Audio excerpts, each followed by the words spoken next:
Hello everybody, my name is Steve Ford and welcome to Test Prep 24. I've been working intensively on helping many people all over the world to get the score they need for the TOEFL.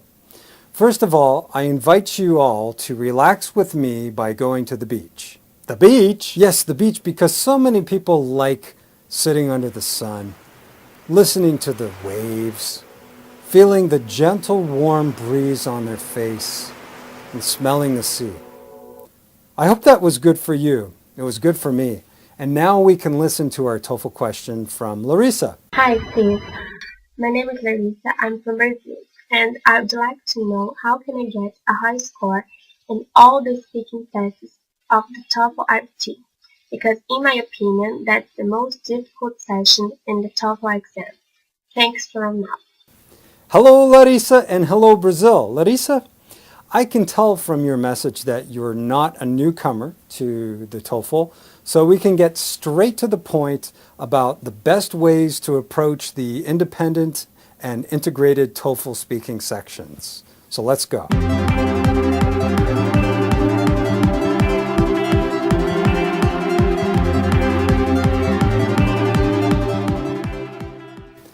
Every so often I will be practicing an independent speaking question with one of my students, and the question could be about a personal experience which the student never had, or maybe they have to choose from some options which don't appeal to the student.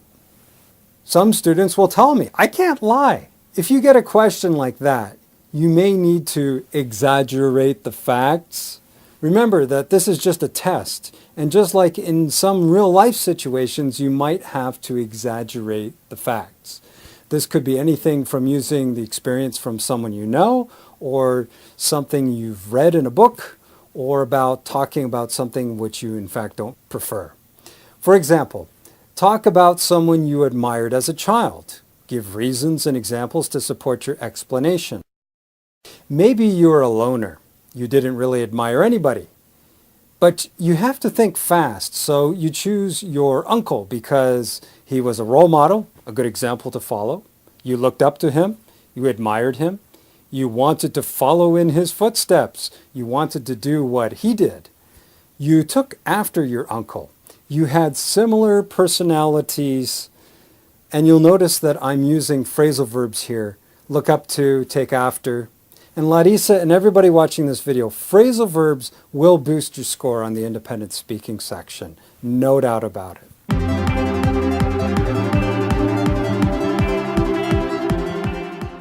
Some people don't take notes. It's true. The highest score I've seen someone get on the TOEFL speaking without taking any notes, I mean 0 notes, zilch, nada, is 23. You might think that the question is easy enough for you just to ad-lib, just give the answer as it comes into your head. From my experience, you guys are working under a lot of pressure. It's better for everyone to write down a few words to follow.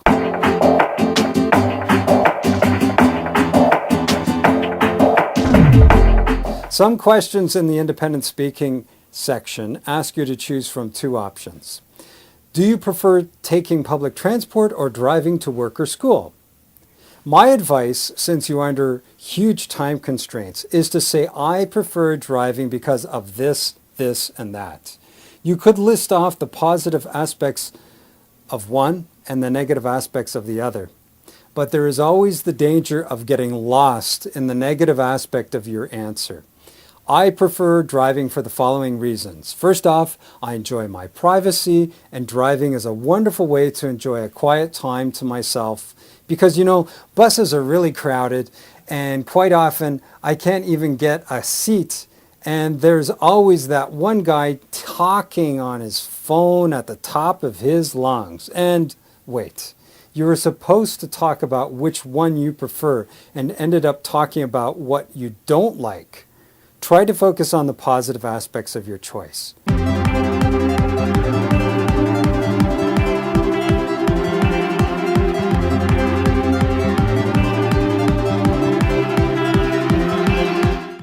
Type 1 dialogue questions. Firstly, there's reading.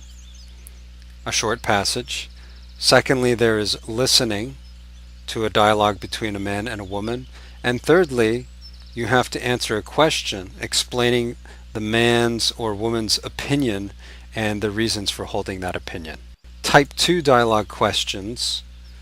There is a listening, a dialogue between a man and a woman.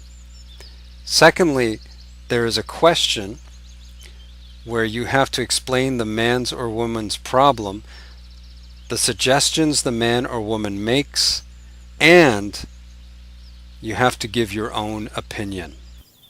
So remember, there are 3 parts to the question. If it's a 60-second answer, you have 20 seconds for each part. Describe the man's problem, the suggestions the woman makes, what do you think the man should do, and why? So typically, students will take a long time describing the man's problem. This could be nerves, they are talking things out so they can concentrate better, or they forget to look at the clock. Try to watch your timing, especially during the first part of your answer. Secondly, please remember to give your own opinion at the end. In a 3-part question, quite often students will forget to answer the last part. Oh, I forgot, by which time it's too late.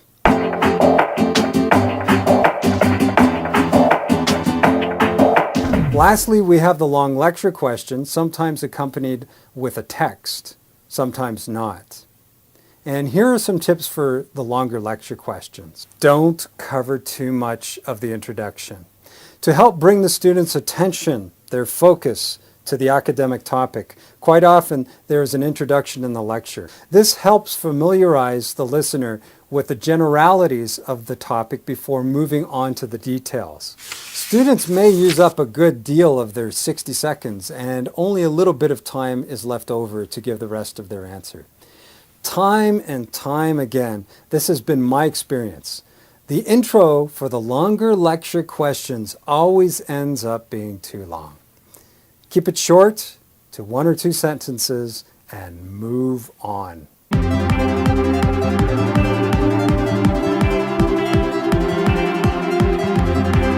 If you never had to study biology or philosophy or some other subject at university in English, you're going to need to get some TOEFL preparation material and start practicing to boost your vocabulary. You can learn a wide variety of vocabulary from different lecture topics, and this way you can practice, practice, practice. Did I say practice? Practice. Many times students will say to me that they didn't even know those technical words in their own language before studying for the TOEFL. Well, everybody, there was a lot of information here that basically comes from the experience I've had over the past years preparing my TOEFL students. It's an ongoing process, and I wish Larissa all the best of luck and everybody else out there that's going to be doing their speaking and their TOEFL test in general. Hopefully my tips will boost your TOEFL score, and try to keep in mind that beach from the beginning of our video. Always try to stay relaxed, and bye for now.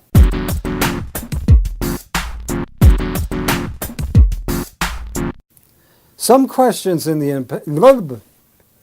We've got a cat meltdown here. Come on, let me finish. This is my 3rd friggin' video and I'm almost done. Once again, you'll hear a lot of phrasal verbs in these kinds of conversations. And we're getting kind of Texan here. Now, for those of you who are new to the TOEFL and/or speaking section of the exam, topics generally in the independent speaking section deal with giving your opinion on a specific topic or talking about a personal experience that you've had. The time limits are 45 seconds to answer and 15 seconds to prepare. So we're going to be listening to a sample question and a sample answer. If you had the opportunity to study something you didn't in the past, what would it be and why? Let's listen to the question, the student's answer, and afterward I will make some comments and suggestions.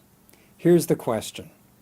What place or landmark in your country do you recommend other people visit?